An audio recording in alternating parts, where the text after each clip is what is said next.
Okay, in the village of Ilion, beware, when they're working in your neighborhood for backwashing the sewer system, a geyser could come out of your toilet. What was the name of that movie that was shot in Little Falls? The Quiet Place? Quiet Place. Quiet Place. Yeah. Okay.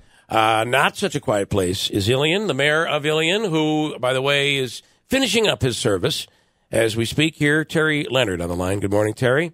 Good morning, Bill. You have to admit, a story like this is going to catch my attention. I almost expected the call. All right. So, my Lord, placing a heavy book on the cover of your toilet with the seat down and the cover down, the lid down, as my wife says, what could happen?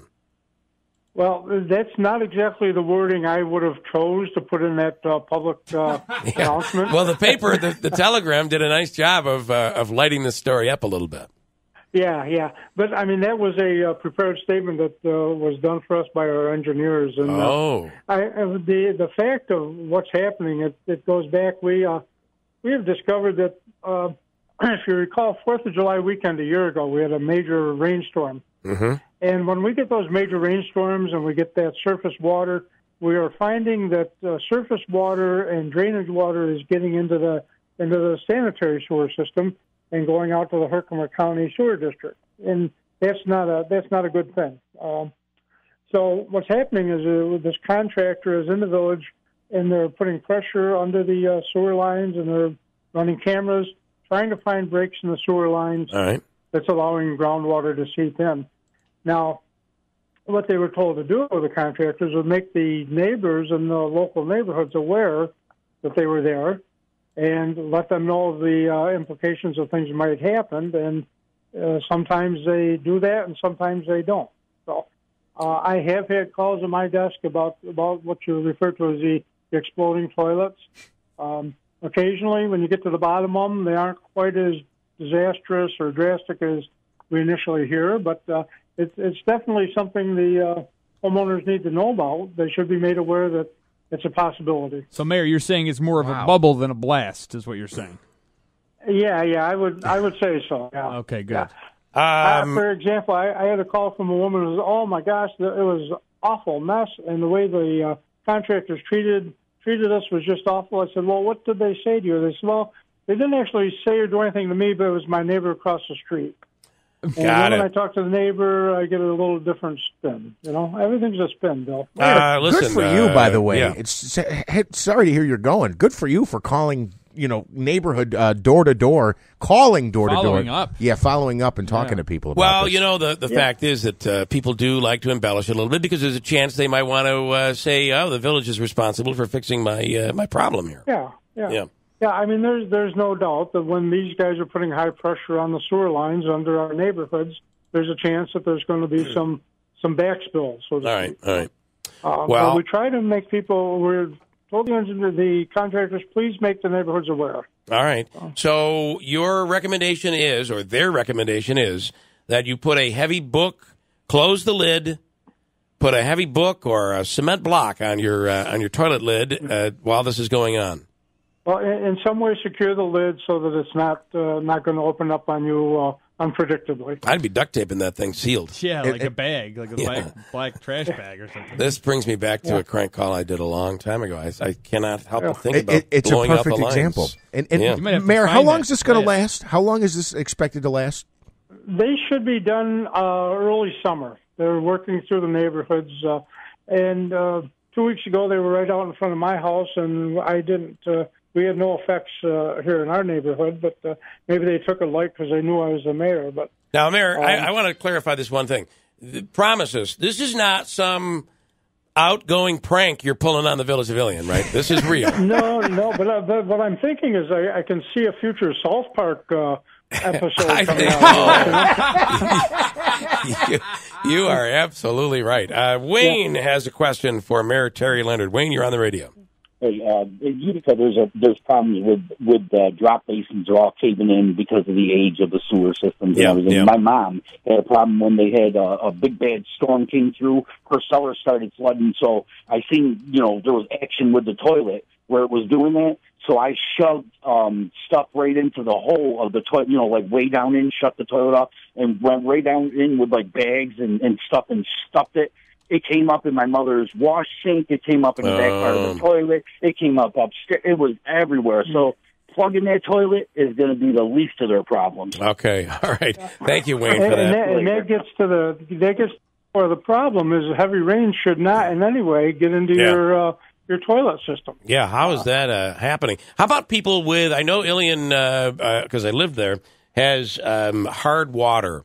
And we always had to use a water softener. And I had the problem once where the sewer backed up and it went into the water softener.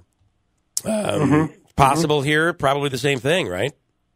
Yeah, it's those things happen. It's an old system. And, Okay. Again, the other thing we're doing is the new administration coming in, I believe, is going to continue this. Is we put some money in the budget for a master plan to really attack all of these long-term issues going over a number of years ahead. So. All right. Mayor, when are the village elections? Is it next Tuesday? 2 weeks from today. All right. The 19th of June. Is there? And we've got a good, healthy race going in the village, so I'm hopeful that we'll have a strong turnout and a good race to the polling places. Is there anyone you'd like to endorse? Well, when all else is equal, Bill, I'm a Democrat at heart. Yeah, and, okay. All right. We've had two of the folks running our current board members. I would recommend them. Bridget McKinley is running for mayor, and Fred Hartman is running again for trustee. They've been on the board for a while, and as I say, all else equal, I tend to go Democrat. All right. Well, I'm going to endorse Chuck Lester today because I feel if Chuck is on the board, he has no control over his temper. He's a loudmouth, and it'll make for great news on the radio. So I say vote Chuck Lester to add a little Ed Hanna to Ilion's Village Board. So I'm just that's where I'm at, Terry. I don't know where you are. Loudmouth, huh? Oh, he cannot control, and he's done it on this show before. He can't control his temper.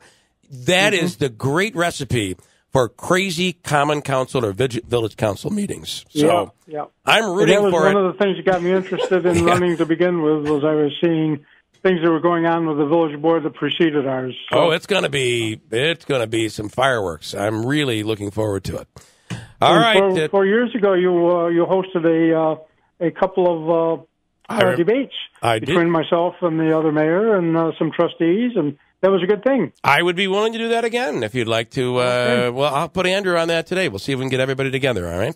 Very good. All right, okay. Mayor, thanks for always taking our calls. We appreciate it. You betcha. Bye, Bill. All right. And if Chuck wants to call in and unleash on Bill, we'd love to hear that. I would expect nothing less out of Chuck. 7:40. He'll take his stilts. He dials the phone with his stilts. 7:23. Chuck, of course, was screaming at me just maybe a couple of weeks ago. So what was that about? That was the issue. It's you about want me to go into it? It's about a battle was going on in his head. That's what it was. That's exactly what it was. This was the boy. It's right on the tip of my tongue. I'm sorry, I'm not thinking clearly today. It was about Trump and the MS-13 comment and the animals thing. Yeah, and that media was reporting. About immigrants. I was just reading a story, and everybody went nuts on it. We got a call in the newsroom about it. As a matter of fact, my only opinion on the whole thing was, what are these people, all these whining and crying, and you should apologize, give me a break. This is not a president who's going to apologize, and that was my only comment. Well, Chuck went nuts on it. So did somebody else. It's like, oh, take a deep breath, people. And then it dawned on me, a bell went off. If Chuck gets elected to the village council in Ilion, we're going to have some great stories to cover. Some fireworks. So I say, get out and vote for Chuck. Which is the exact opposite of what you said that day when you said, I hope you lose. Maybe I'll do it this way. I did. Here's my slogan for Chuck.